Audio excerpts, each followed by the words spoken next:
오늘 여러분과 함께 특별한 믿음이 있습니까? 라는 제목으로 말씀을 함께 나누겠습니다. 제가 가끔 보는 프로그램이 있는데 혹시 여러분 아십니까? EBS의 집이라는 프로그램 아십니까? 저는 가끔 봅니다. 재밌는데요. 특별한 집을 찾아다니면서 그 집을 지은 집주인과 대화하면서 어떤 마음으로, 어떤 생각으로 그 집을 지었는가 함께 대화하면서 그 집에 대해서 어떤 철학인가에 대해서 함께 나누고, 더 나아가서 거기에 살아가는 삶을 함께 보여주는 그런 프로그램입니다. 그럼 사람이 집을 지을 때는요, 분명히 목적이 있습니다. 내가 만약에 빌딩을 짓는다고 하면 그 빌딩을 어떻게 쓸 것인가, 내가 그 빌딩을 사무실로 쓸 것인가, 아니면 음식점 같은, 카페 같은 임대업을 할 것인가, 아니면 그 건물을 통해서 사람이 살게 할 것인가, 그런 목적을 따라서 사람들은 설계를 하죠. 만약에 설계자가 구성했던 그런 목적을 다 무시하고 시공자가 그냥 아니야, 내 마음대로 이 건물 지을 거야 라고 하면 그 건물은 목적도 상실하지만 부실 시공이 돼버리죠. 오늘 우리 본문 2절에 보니까, 본문 읽지 않았지만 하나님께서 구원받은 백성을 향해서 뭐라고 말씀하시냐면, 구원받은 주님의 공동체를 뭐라고 말씀하시냐면 집이라고 말씀하십니다. 우리 3장 2절 제가 한번 읽어볼게요. 그는 자기를 세우신 이에게 신실하시기를 모세가 하나님의 온 집에서 한 것과 같이 하셨으니, 하나님께서 이스라엘 백성을 향해서 뭐라 말씀하시냐면 내 집이다 라고 말씀하세요. 왜 이렇게 말씀하셨을까요? 그럼 집이 왜 있습니까?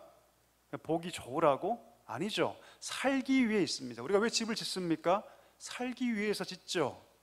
똑같이 하나님께서 그 백성을 집이라고 말씀하신 이유는 무엇이냐면, 내가 그 백성 가운데 살겠다, 내가 그 백성 가운데 임재하겠다는 뜻이에요. 더 나아가서 그냥 사는 정도가 아니라 하나님의 영광을 누구에게? 이스라엘 백성들에게 나타나게 하시겠다는 뜻입니다. 실제로 하나님께서 그 백성 한가운데 뭘 지으셔요? 성막을 지으십니다. 그리고 하나님께서 그 성막 가운데 임재하시고, 더 나아가서 그 성막을 통해서 하나님께서 뭘 보여주십니까? 하나님의 영광을 보여주세요. 이 영광은 여러분 돈의 영광과 비교할 수 없죠. 권력의 영광과 비교할 수 없습니다.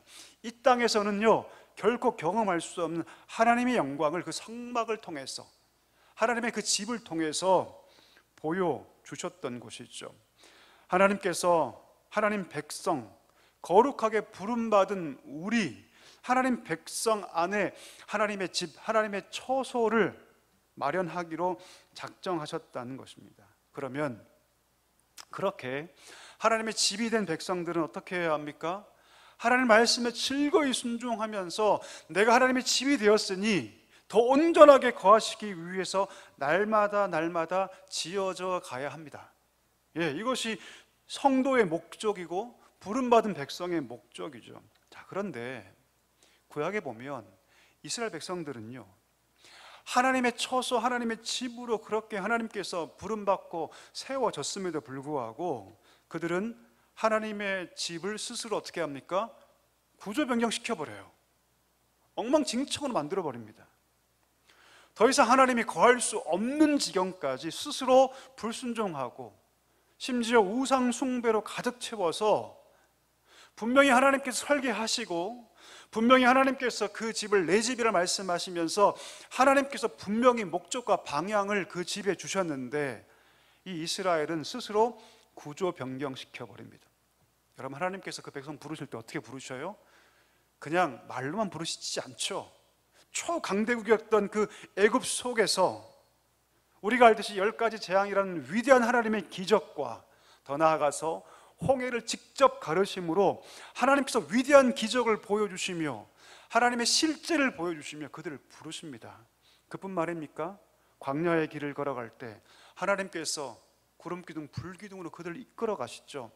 그들이 줄일 때 만나와 메추라기로, 그들이 목마를 때 반석에서 그 반석을 가르셔서 물을 나게 하심으로 그들을 인도해 주시지 않았습니까?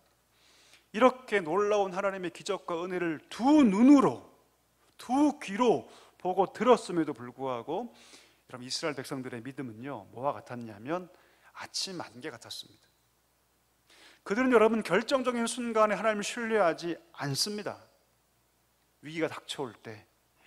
지금까지 하나님께서 우리 백성을 인도하셨고 그 광야까지도 하나님께서 지금 인도하고 계시는데, 그렇게 인도하신 하나님 의지하지 못하고 또다시 무엇을 그리워하냐면 애굽을 그리워해요. 노예 생활을 그리워합니다. 조금만 닥쳐오면, 문제를 닥쳐오면 여지없이 애굽을 그리워합니다. 10가지 재앙을 똑똑히 눈으로 목도했음에도 불구하고 내 눈앞에서 그 강대했던 파라오의 군대가 그 물에 수장되는 것을 다 보았음에도 불구하고 그들이 문제 앞에서 뭐라고 얘기하냐면 이렇게 얘기하죠. 아니, 애굽에 매장지가 없어서 우리를 여기서 이렇게 죽게 하느냐? 그리고 뭐라고 얘기합니까? 내가 광야에 죽는 것보다 애굽 사람을 섬기는 것이 더 낫겠다라고 얘기합니다. 신광야에서 그들이 굶주리기 시작하죠. 그때 뭐라고 얘기합니까? 애굽을 추억하면서 뭐라고 얘기하냐면 우리가 애굽 땅에서 고기 가마 곁에 앉아 있던 때와 떡을 배불리 먹었던 때, 그때 차라리 내가 여호와의 손에 죽었더라면 더 나았을 것이다. 왜 하필 우리를 광야로 이끌어서 우리가 여기서 죽게 하느냐라고 불평하기 시작하죠. 결정적으로 가데스 바네아에서 12명의 정탐꾼을 보내고 10명의 정탐꾼이 스스로 자신은 뭐다? 메뚜기다 라고 불평하면서 불신앙의 보고를 하는데요, 그들이 불신앙의 보고를 듣고 뭐라고 얘기합니까? 이렇게 얘기합니다. 민수기 14장 3절 말씀. 어찌하여 여호와가 우리를 그 땅으로 인도하여 칼에 쓰러지게 하려 하는가? 하나님께서 가나안 땅을 주셔서 복과 은혜를 주시려고 하는데 그들이 뭐라고 얘기하냐면 저 여호와가 괜히 우리를 끌고 내서 저 가나안 땅에서 우리를 다 몰살시키려고 한다라고 얘기합니다. 그때 뭐라고 얘기합니까? 우리의 처자, 우리의 가족이 다 잡힐 것이다. 다시 애굽으로 돌아가자라고 얘기합니다. 여러분, 지금 문제 앞에 이스라엘 백성들은요, 하나님을 보지 못합니다. 광야 생활의 어려움, 가나안 땅의 그 이방 족속의 그 강대함 앞에 하나님은 실종돼 버리고 오히려 그 문제가 더 커 보이고 오히려 가나안 땅의 그 이방 민족이 더 커 보였던 것이죠. 하나님이 죽어 계신 겁니까? 하나님이 살아 계십니다. 동일하세요. 여전히 동일하게 하나님은요, 은혜 가운데 그 백성을 지금 붙잡고 계시고 인도하고 계신데 이스라엘은 그 하나님 붙잡지 못하고 스스로 여호와의 집인데 스스로 구조 변경시켜 버리죠. 그리고 하나님을 없다고 말합니다. 그리고 스스로 그 집을 황폐하게 만들어 버리죠. 여러분, 아모스 7장에 보니까요, 어떤 비유가 나오냐면 다림줄 비유가 나옵니다. 다림줄이 뭡니까? 요즘에는 레이저가 나와서 그렇게 하지 않더라고요. 옛날에는요, 먹에다가 이 줄을 이렇게 먹어 해가지고 여러분 이게 똑바로 됐는지를 이 다림줄이 평가하지 않습니까? 그렇죠? 내가 지금 이 벽돌을 잘 쌓고 있는가? 어떻게 판단합니까? 다림줄을 통해서 판단합니다. 하나님께서 이스라엘 백성들을 다림줄로 평가하세요. 과연 이 백성이 지금 잘 세워지고 있는가? 보니까 아무리 봐도 이 다림줄로 재어보니까 이 백성이 그냥 볼 수 없는 형편이었어요. 분명히 하나님이 거하실 집이어야 하는데 하나님 거하실 집이 아니라 온갖 불신앙, 온갖 우상숭배의 집으로 변질되어 있었다는 것이죠. 그래서 아모스에 보니까 하나님 어떻게 하겠다? 이 집을 다 허물어버리겠다. 오늘 우리가 읽었던 3장 18절이 바로 그 얘기를 하고 있는 것입니다. 하나님께서 스스로 맹세하시죠. 뭐라 말씀하십니까? 이 백성은, 이 목이 곧은 백성은 결코 이 안식의 가나안 땅에 들어오지 못할 것이다. 그 마음을 완고하게 하고 하나님을 경노하게 했던 그들이 다 광야에서 어떻게 될 것이다? 엎드려져 죽을 것이다. 결국 그 말씀이 여러분 이루어집니다. 성취되죠. 그리고 오직 누구만? 여호수아와 갈렙만 제외하고 모든 사람이 광야에서 다 죽습니다. 하루에 40명 가까이 죽어요. 여러분 40에 45명이 하루에 죽습니다. 자연적 죽음이 아니죠. 하나님 그들을 치십니다. 20세 이상 계수된 사람들 중에 여러분 1세대가 다 죽습니다. 40년 광야 기간 동안에. 그들이 누굽니까, 여러분? 그들이 누굽니까? 모세와 함께 출애굽의 역사를 경험한 사람들이 아닙니까? 정식으로 할례를 다 받은 자들입니다.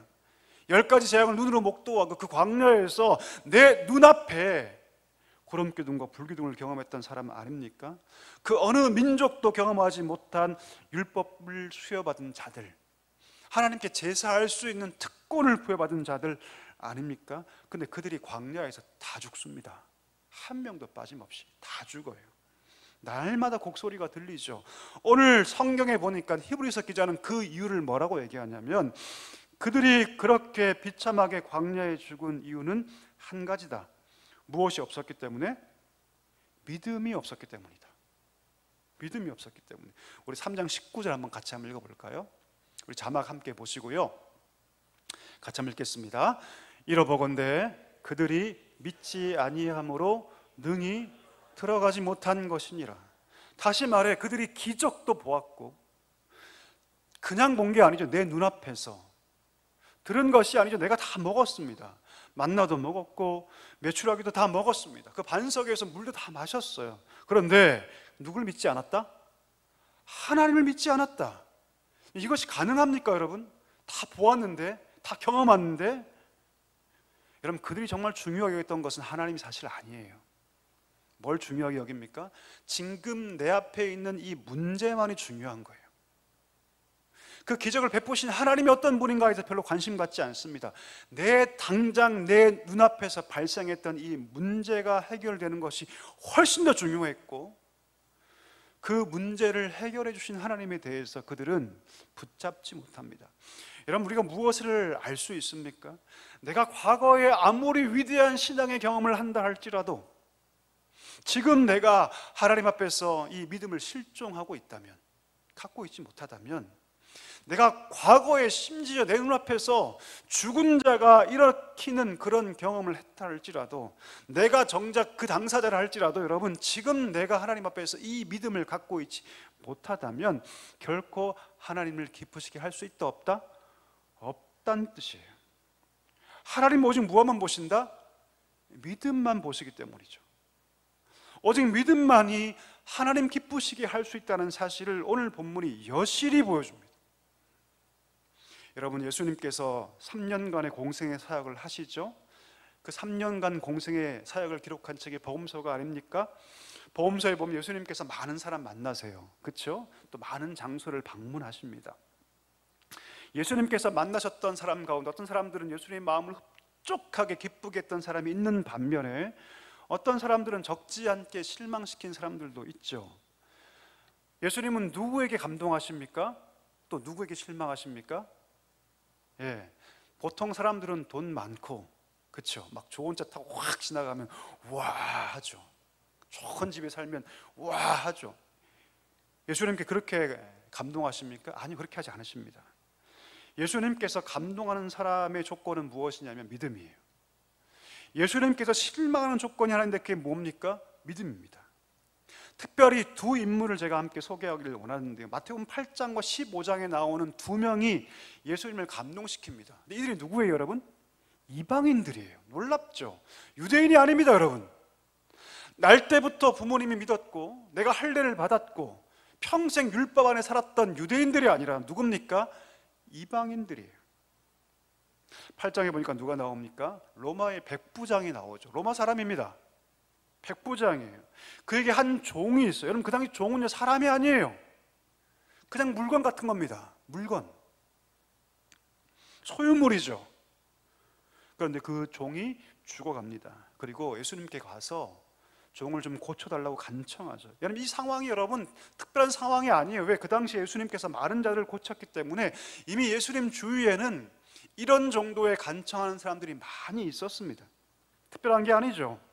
그런데 그가 보였던 태도는 굉장히 특별합니다. 로마의 백부장, 로마 사람인데 가이사를 향해서 주로 고백하는 것이 아니라 예수님께 나와서, 그 당시 일반적인 사람들은 예수님께 뭐라고 얘기하냐면 랍비여, 라보니여라고 부르거든요. 그런데 이 백부장은 뭐라고 부르냐면 끼리우, 주라고 부릅니다. 주여. 더 놀라운 건 뭡니까? 그래, 예수님께서 뭐라 말씀하시면 가자, 내가 고쳐줄게 라고 말씀하실 때 그가 뭐라고 고백합니까? 이렇게 고백하죠. 주님, 가질 필요가 없습니다. 가질 필요가 없습니다. 여기서 말씀 안 하시면 분명히 내 종이 고침받을 것입니다. 갈 필요 없이 지금 이 현장에서 당신이 말씀 안 하시면 분명히 내 종은 고침받을 거라고 말합니다. 여러분, 이 말씀이 굉장히 대단한 말씀이죠. 왜요? 지금 아픈 종이 있는 장소와 예수님 만나고 있는 장소가 완전히 다른 장소입니다. 시간도 다르죠. 그렇죠? 자, 그런데 백부장이 뭐라고 얘기합니까?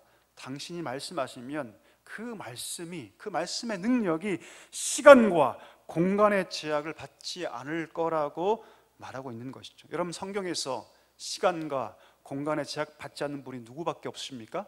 하나님밖에 없어요. 그러니까 여러분, 지금 이 백부장의 고백이 무엇입니까? 지금 당신이 누구시다? 하나님이시다. 예수님께서 이 고백 들으시고 뭐라고 말씀하십니까? 이렇게 말씀하세요. 마태복음 8장 10절 말씀. 예수께서 들으시고 놀랍게 여겨 따르는 자들에게 이르시되 내가 진실로 너에게 이르노니 이스라엘 중 아무에게서도 이만한 믿음을 내가 본 적이 없다라고 말씀하세요. 얼마나 놀라셨는지, 내가 온 이스라엘을 다 돌아다녀도 내가 이만한 믿음을 본 적이 없다. 이만한 믿음. 예수님께서 그를 칭찬하시죠. 자, 마태복음 15장에 한 사람이 등장하는데 이 분은 여인입니다. 이방 땅이었죠. 두로와 시돈 그 지방을 예수님이 막 달아가시는데 그곳에서 귀신 들린 딸을 데리고 있던 한 여인을 만납니다. 이 여인이 간곡하게 부탁하죠. 똑같이 랍비어라고 얘기하지 않고 이 여인도 여러분 주님이라고 얘기합니다. 그리고 한 가지 말을 더 붙이죠. 다윗의 자손이요. 이 고백은 그 당시에 메시아를 지칭하는 말이거든요. 더 나아가서 여러분, 이 여인은요 주라는 고백과 함께 당신은 누굽니까? 메시아입니다 라고 고백하고 있는 것이죠. 굉장히 특이한 것은 무엇이냐면 이 여인이 아주 간절하게 간청하고 있는데 그 본문을 잘 살펴보면 예수님께서 이 여인에게 아주 냉랭하게 대하세요. 예수님 누구십니까? 예수님은 다정한 분이시죠. 사랑이 많죠. 긍휼이 많죠. 제자들이 어린아이를 금했을 때도 그 어린아이, 사람 취급도 받지 못했던 그 어린아이를 다 용납하신 분이 누구십니까? 예수님이시죠. 그런데 예수님께서 뭐라고 말씀하십니까?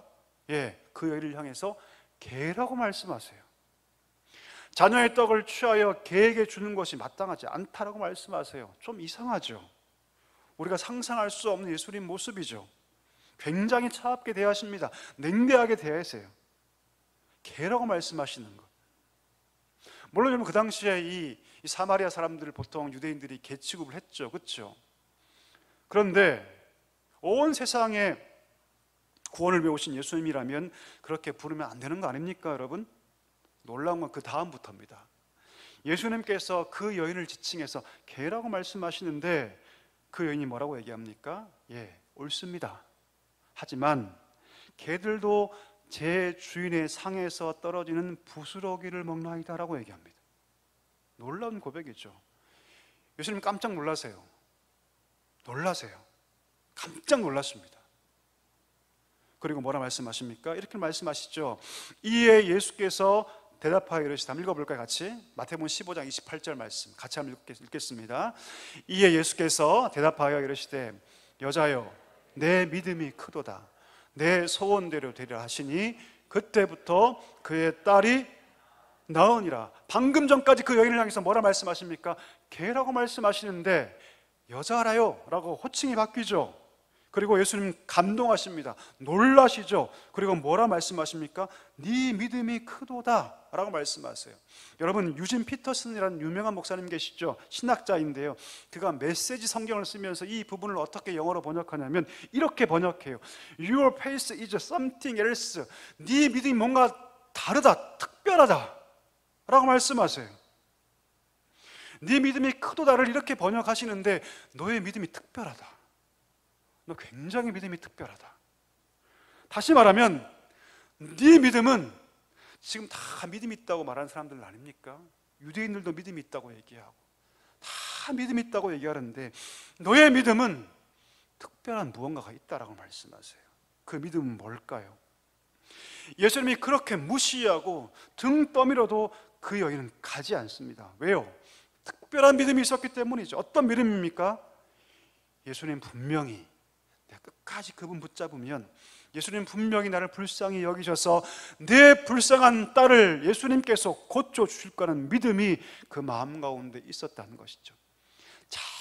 작은 장벽 앞에 여지없이 무너지는 안개 같은 믿음이 아니라 그 믿음은 끝까지 가는 믿음입니다. 포기하지 않는 믿음이죠. 그리고 그 포기하지 않는 믿음 때문에 그 딸이 고침받는 역사를 경험하게 된 것이죠. 여러분, 우리의 믿음을 한번 돌아보기를 간절히 소망합니다. 그 당시에 여러분, 수많은 사람들이 믿음 때문에 예수님 따라다녔고, 수만 명의 사람들이 믿음 때문에 스스로 믿음 있다고 생각하고 예수님을 열광적으로 추종했습니다. 그런데 예수님께서 누구에게 말씀하십니까? 이 여인에게 말씀하세요. 야, something else, 무엇인가 특별하다. 여러분, 우리의 믿음은 무엇입니까? 온 대중, 온 무리가 갖고 있던 믿음입니까? 아니면 내 믿음은 오늘 이 여인에게 있었던 그 특별한 믿음이 우리 가운데 있습니까? 우리 자신을 돌아봐야 한다는 것이죠.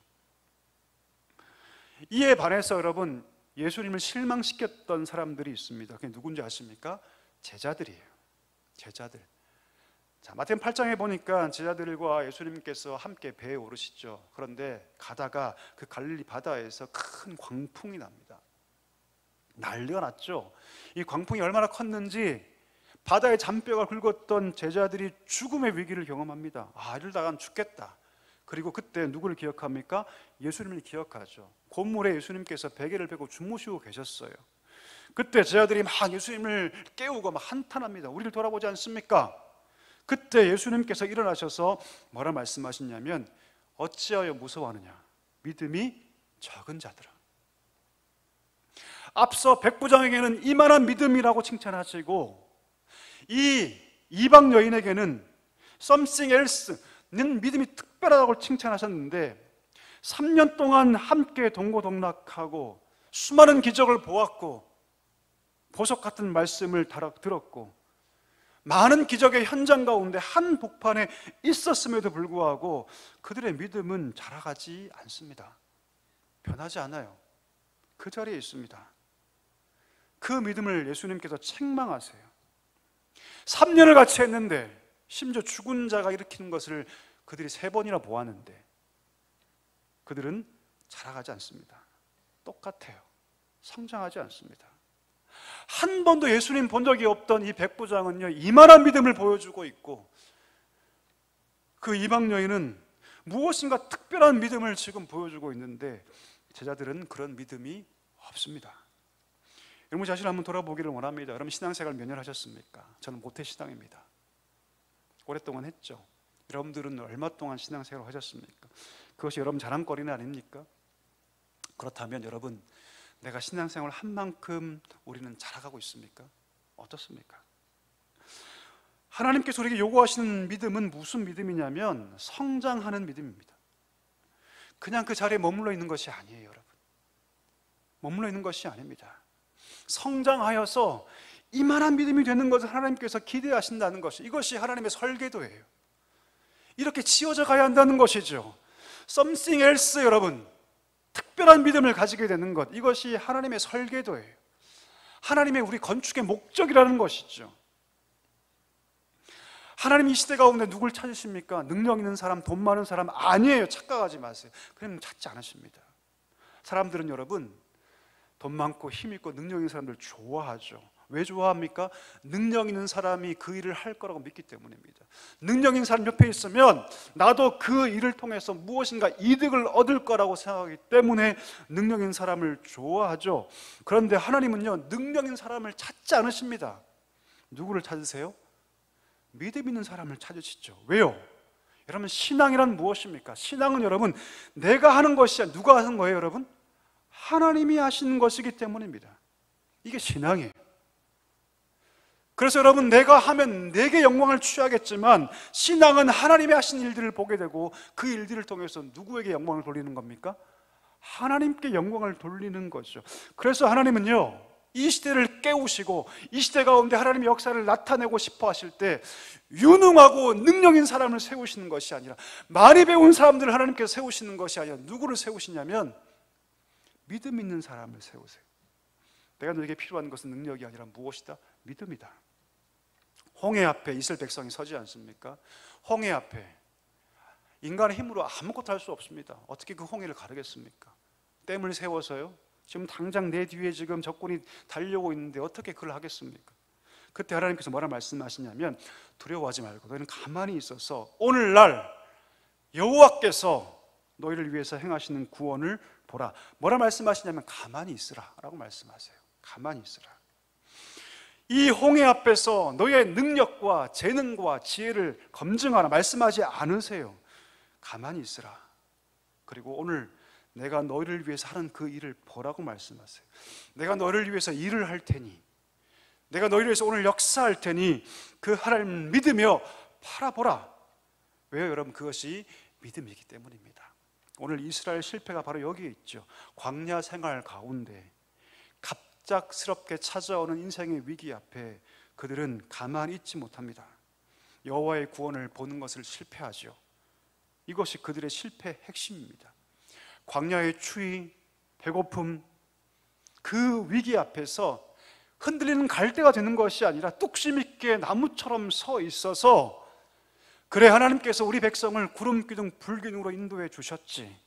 내가 배고플 때 하나님께서 하늘을 여셔서 만나와 메추라기를 내게 주셨지. 그 하나님을 뚝심 있게 바라봤어야 합니다. 그런데 그들이 흔들리죠. 여지없이 흔들립니다. 그리고 애굽을 추억하고 과거를 추억하고 할 수만 있으면 당장이라도 내가 애굽으로 돌아가려고 합니다. 너무나 쉽게 믿음의 줄을 놔버리죠. 여러분 우리 히브리서 3장 6절 말씀 읽어볼까요? 같이 한번 읽겠습니다. 그리스도는 하나님의 집을 맡은 아들로서 그와 같이 하셨으니 우리가 소망의 확신과 자랑을 끝까지 굳게 잡고 있으면 우리는 그의 할렐루야. 우리 14절도 한번 읽어볼까요? 같이 읽습니다. 우리가 시작할 때에 확신한 것을 끝까지 견고히 잡고 있으면 그리스도와 함께 참여한 자가 되리라. 두 구절에 반복되는 표현이 있습니다. 뭘까요? 잡고 있으면. 잡고 있으면. 무슨 뜻일까요? 예수 그리스도의 그 십자가로 주어진 그 놀라운 구원의 은혜와 소망을 확신하며 어떤 위기 순간에도 그 믿음의 줄을 끝까지 붙잡고 있으면 우리가 뭐가 될 것이다? 여호와의 집이 될 것이다 라고 말해요. 우리가 믿음의 줄을 끝까지 붙잡고 있으면 우리가 영원한 안식에 참여하게 될 것이다. 광야에 엎드려 죽는 자가 아니라 하나님께서 우리에게 그 가나안 땅을 약속하고 계시니 우리가 그 믿음의 줄을 끝까지 잡고 있으면 영원한 안식에 참여하게 될 것이다 라고 하나님께서 약속하고 계신다는 것이죠. 그럼 예전에 뉴스에서 어느 아파트에 큰 불이 났습니다. 새카만 연기가 가득 찼죠. 그때 그 연기를 마시지 않기 위해서 어떤 사람이 끈을 이렇게 내려서 매달리는 장면을 보았습니다. 헬기가 가서 그 사람들을 구조했는데요.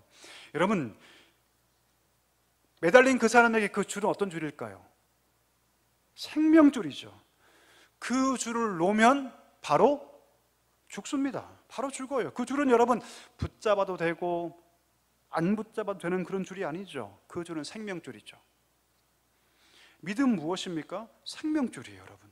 어떤 위기가 닥쳐올 때 어떤 경우에는 믿음으로 반응하고 어떤 경우에는 하나님 잊어버리고 어떤 경우에는 기도해야 하는 그런 게 아니라는 거죠, 여러분. 이스라엘 백성은 그랬어요. 이스라엘 백성은 광야에서 그 믿음을 잡았다가 놓았다가 잡았다가 놓았다가 하나님 그것을 시험이라고 얘기하세요. 나를 시험하느냐? 라고 말씀하세요. 여러분, 광야 같은 우리의 삶, 그 삶 속에서 그 백성들이 경험했던 많은 고난들, 역경들 여러분 의도치 않게 우리 삶에 찾아옵니다. 그때 우리가 뭐 해야 합니까? 하나님께서 우리 삶을 지금까지 인도하셨다면 할렐루야, 아멘이십니까 여러분? 하나님이 우리 삶을 지금까지 인도하셨다면 광야의 백성을 하나님께서 구름 기둥 불 기둥 인도하셨듯이 하나님이 우리의 삶을 지금까지 인도하셨다면 우리가 누구를 바라봐야 하냐면 하나님을 바라봐야 할 줄 믿습니다. 그것이 믿음의 줄이기 때문이죠. 생명줄이기 때문이죠. 어떤 경우에는 믿음으로 반응하고 어떤 경우에는 내 힘으로, 내 능력으로 반응하는 것은 여러분 믿음이 아니에요. 그건 불신앙입니다. 믿음은 생명줄이죠. 그 붙잡고 있어야 됩니다. 어떤 상황에서도 나를 인도하신 그 하나님 붙잡고 나아갈 때 그 믿음이 우리를 살리고 그 믿음이 결국 종국에는 우리를 하나님 앞에 참되는 안식으로 인도할 줄 믿습니다. 우리 축복합니다. 귀한 성도님들, 어떤 상황에서라도 하나님 바라보시고 믿음의 줄 놓지 않기를 축복합니다. 그리고 믿음의 경주를 열심히 달려가십시오. 광야에 엎드려 죽는 자가 아니라 하나님 우리에게 그 영적인 가나안 땅을 허락하셨다면 끝까지 그 줄 놓지 않고 믿음의 경주를 인내하며 달려갈 수 있는 우리 모두가 될 수 있기를 주의 이름으로 간절히 축복합니다.